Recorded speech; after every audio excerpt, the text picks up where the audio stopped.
If you've never taken a motorcycle sidecar ride through a vineyard, that is something I highly recommend you add to your bucket list. I had the opportunity to do this when I visited Bordeaux this last summer, and it was incredible. Hi, friends. My name is Sarah, and I'm a certified sommelier and host of the Wine CEO podcast show. And every week on this podcast, I dive into a different wine topic, making things fun and relatable to the average consumer. This week, I'm diving into my Bordeaux mini series, which is the last region I'm going to be featuring in this month-long journey through the French wine regions. Now, there's a lot of regions I haven't covered yet, and hopefully in the future, I'll be able to visit some more beautiful destinations and add them to this compendium that I've been putting together. But we have been on this journey for many, many months, and I'm excited to be able to feature some other wonderful wine regions in the near future as well. But for today, I'm going to be giving you a quick sneak peek into my tips and tricks for visiting the Bordeaux region. The next episode is going to be Bordeaux 101. So what do you need to know about the Bordeaux region? Just kind of high-level wine knowledge that if you know nothing about Bordeaux, you want to make sure you know these facts. Then I'll be featuring some winemaker interviews, and then I'm going to be ending my series with a quick overview of all the French wine regions I visited, ranking them with my favorites top to bottom. So lots of great content coming your way. If you have not subscribed to the Wine CEO podcast show, make sure you do so now so you don't miss any of these amazing upcoming episodes.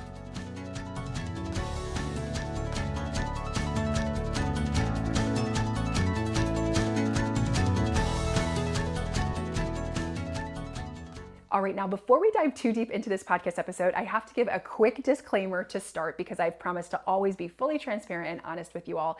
And I have to admit that Bordeaux was not one of my favorite wine regions that I have visited. I know it's terrible, and so many of you are probably just hating me through the camera right now, and that's okay. Some people absolutely love Bordeaux. It is their favorite destination. They love going. They go back every year. And here's the thing.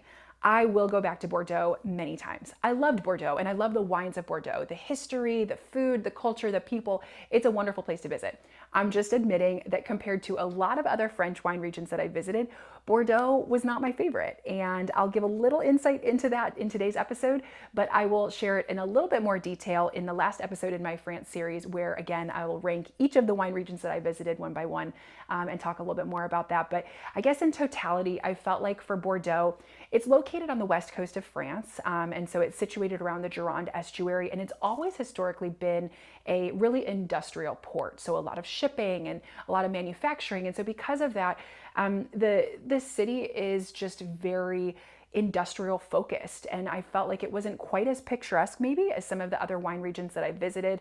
Don't get me wrong, you have some really beautiful chateaux that are just stunning buildings, and it's a very prosperous area, but I didn't quite get the same quaint feeling that I got as I was traveling through some of the villages in Burgundy, for example, or even as I was visiting some of the larger houses in Champagne. I felt like wine tourism just wasn't quite as easy or welcomed in Bordeaux. It was just a little more of an industrial structure. Even when it came to the wine industry, it's very business centric. And so, again, I think I just missed a little bit of that kind of community-esque feeling that I got in some of the other wine regions that I was visiting. But all that to say, I still had a fabulous time that I was in Bordeaux, and I think part of the reason that I felt this way was because I only spent about 2.5 days in Bordeaux.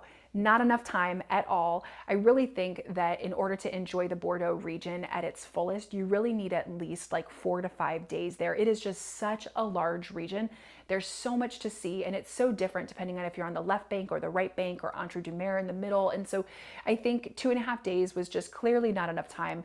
I was also coming to Bordeaux after living in Paris for 6 weeks. And so comparing Paris with Bordeaux was really hard because my heart was in Paris, and I felt at that moment that no city in the world could compare to how amazing Paris was. And so Bordeaux, as great a city as it was, just couldn't compare to my Paris. And so I think there were a lot of factors that definitely came into play. So I say all of that to be completely honest, because you're going to hear some of that perspective throughout the episode, as well as in my last episode when I compare all of the episodes together. But know that I really did love my time in Bordeaux, and I can't wait to go back. I will visit many times throughout the rest of my life because it's a beautiful wine region and there's a lot of really incredible wines there. So with that said, let's go ahead and move into my first tip, and that's around getting around the Bordeaux region. Now, I'm going to say something a little counterintuitive because in every other episode where I talked about tips and tricks of traveling various French wine regions, the very first thing I said was you have to rent a car. And while I do think you can definitely rent a car in the Bordeaux region, I did, I don't think it's necessary. This is one wine region where I actually think you can get around and experience a lot of the winemaking region without needing a car. Now, just like many other wine regions, Bordeaux is definitely very spread out, and the vineyards, the grape growing areas, a lot of the wineries are going to be well outside of the city center. But I think what's unique about Bordeaux is you can get to it by train or by plane fairly easily from Paris or even from other regions around the world. And then once you get to Bordeaux city, you have the ability to get around the city for dining and shopping and museums and things to do very easily.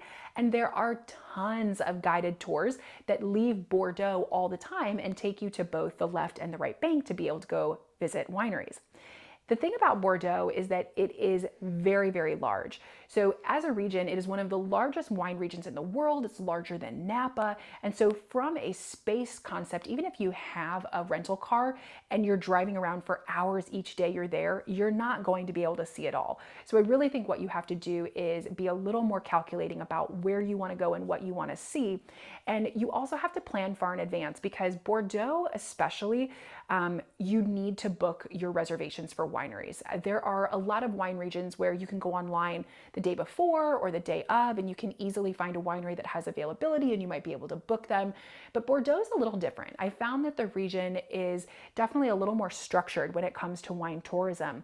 I think the prestige and the history of the Bordeaux region, these wines have been incredibly acclaimed for many years, and there's been a lot of attention around the Bordeaux region from the world. And so because of this, you have constant tourists that are traveling to the area to taste these incredible wines. With that comes a need from the locals, from the wineries, to create a little more structure. So if you don't book your reservations in advance, you're probably going to struggle to be able to visit wineries because many of them don't have just an open cellar door that you can go visit.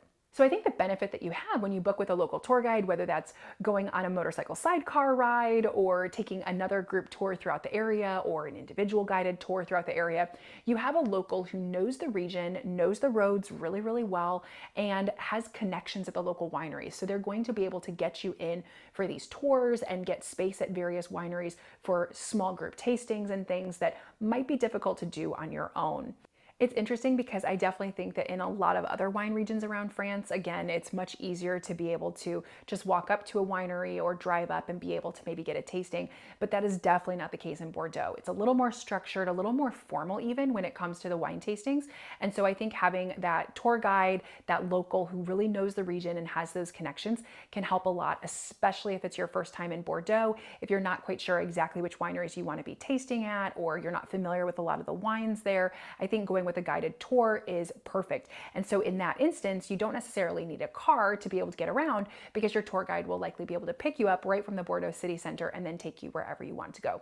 Now, again, all that said, if you want to rent a car like I did, it's easy to get around. It's easy to drive through the area. A lot of folks speak English in Bordeaux, and so it was definitely an easy region to drive. Just know that you'll be driving for longer distances because it is a very large region, and especially if you're trying to explore the left bank and the right bank while you're in the region, you need a lot of time to be able to explore these because you're going to be driving long distances between the two. Now, I made a comment a moment ago about how formal the wineries can be and how you definitely need to book reservations far in advance. And I think that this formality can definitely carry into the experience itself. So this is not going to be the case at every single winery in Bordeaux. And so I think it's important to remember that these are kind of more generalizations. There's always going to be exceptions. But I found that a lot of the wine tastings throughout Bordeaux were a little more formal than many of the other regions that I traveled to. And so you definitely don't see folks wearing, like shorts and ball caps or even a lot of denim. It was definitely more polished, I would say, in the way that guests were dressed and approaching the wine tastings. I think this is just good to mention because some regions are very casual and you might be able to just sit down with the winemaker on, a picnic bench outside of the winery and you're going to sit down and enjoy the wine together. I did not personally find that to be the case in Bordeaux. And I think that historically this has kind of always been the case in Bordeaux. So the chateaus or main production houses in Bordeaux have historically been owned by a lot of larger corporations, banks, law firms, big businesses that were located in Paris. And so because of this, there's always been a bit of like a commercialization vibe to the region.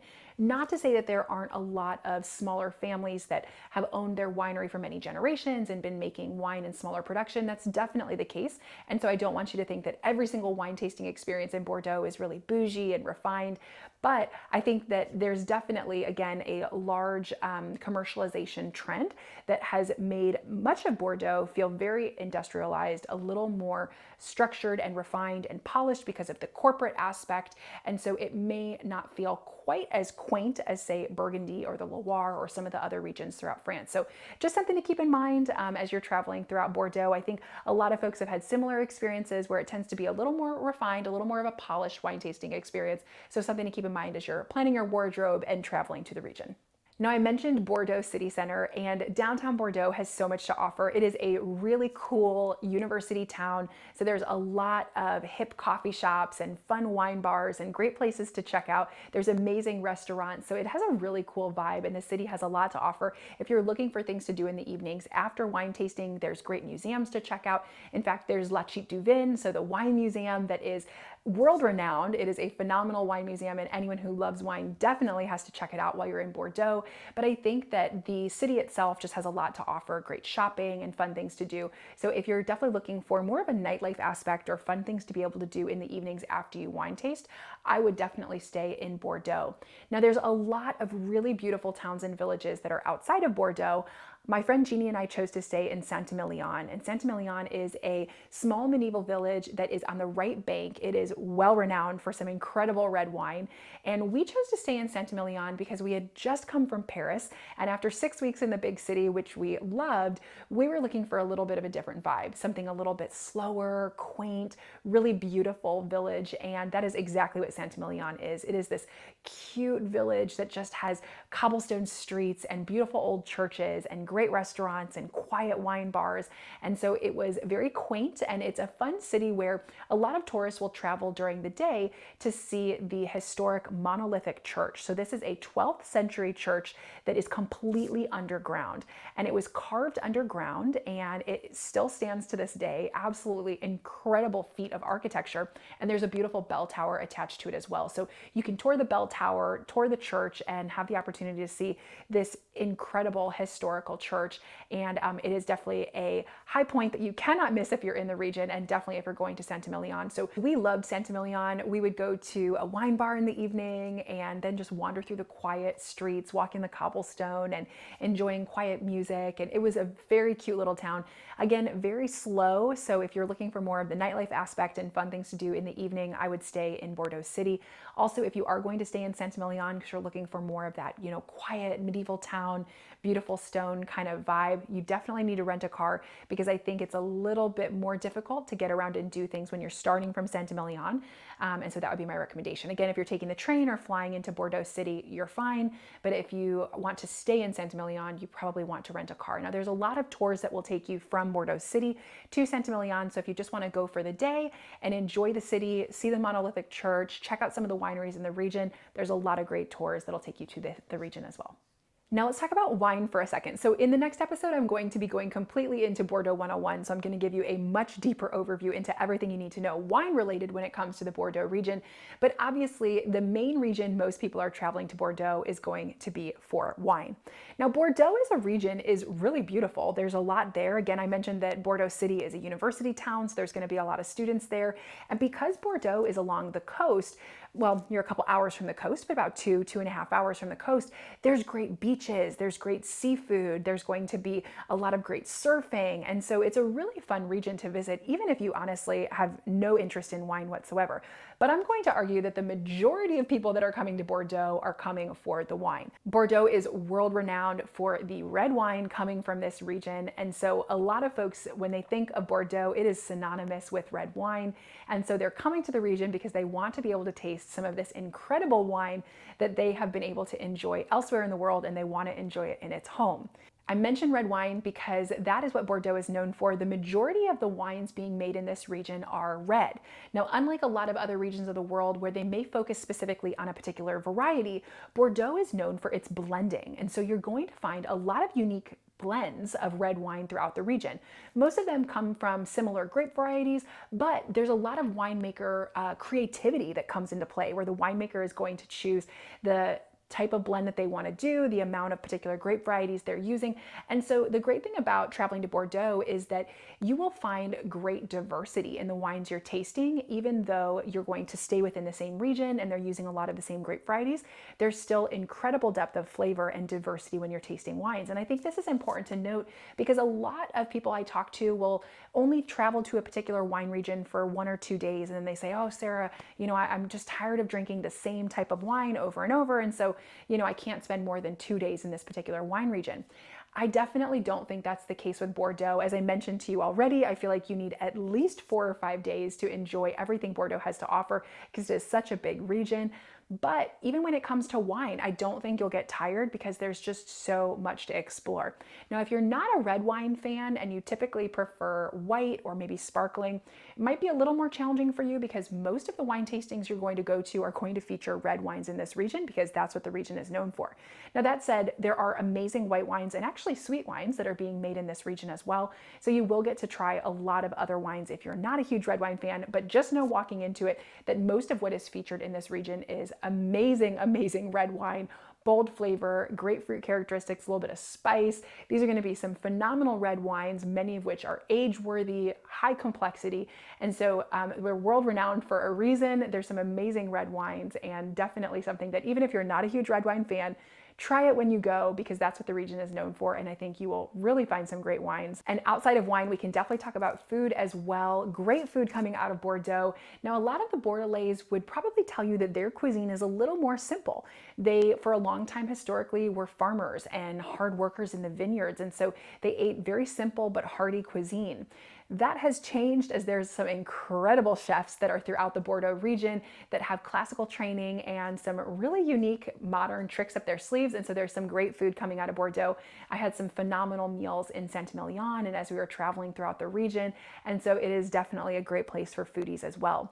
Now, there's one particular pastry that I have to highlight because you cannot leave the Bordeaux region without trying the famous quenelle. And a quenelle is basically this small pastry that is kind of a cross between like a cookie and a cake. And very small, often served with coffee and tea. It's made from egg yolks. Now there's butter, sugar, flour, and a lot of other things that are in these as well. But I mentioned egg yolks because there's a fun history here. So as a wine region, a lot of winemakers were using egg whites for a very long time, and many still do, as part of the filtration process or the fining process of the winemaking. So that left a lot of egg yolks left over that would have been wasted. And so locals in the area decided to develop a pastry that used up these egg yolks so that they didn't have to waste them.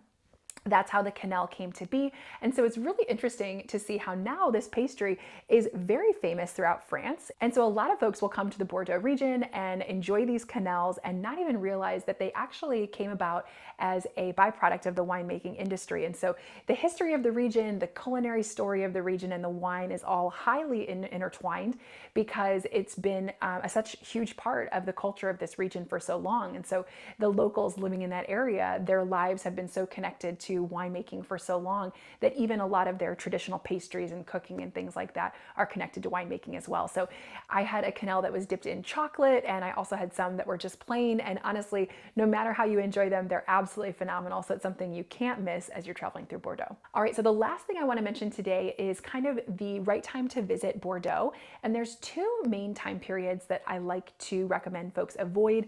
The first is April.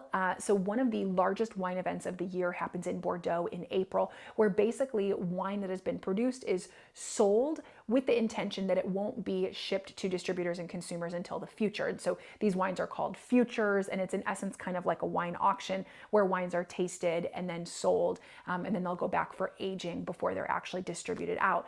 This is a very busy time in Bordeaux. There's a lot of industry professionals that travel to Bordeaux to be a part of this event, to be able to purchase wine and to see what sells. And so because of that, hotel prices will go up, a lot of restaurants will be difficult to get into, and it's it's more challenging to get around the region and visit wineries because they're participating in the futures. And so I would recommend avoiding April. Sometimes the dates can change from year to year, so you can look up the specific dates, but otherwise, if you just avoid the month of April, you'll be safe.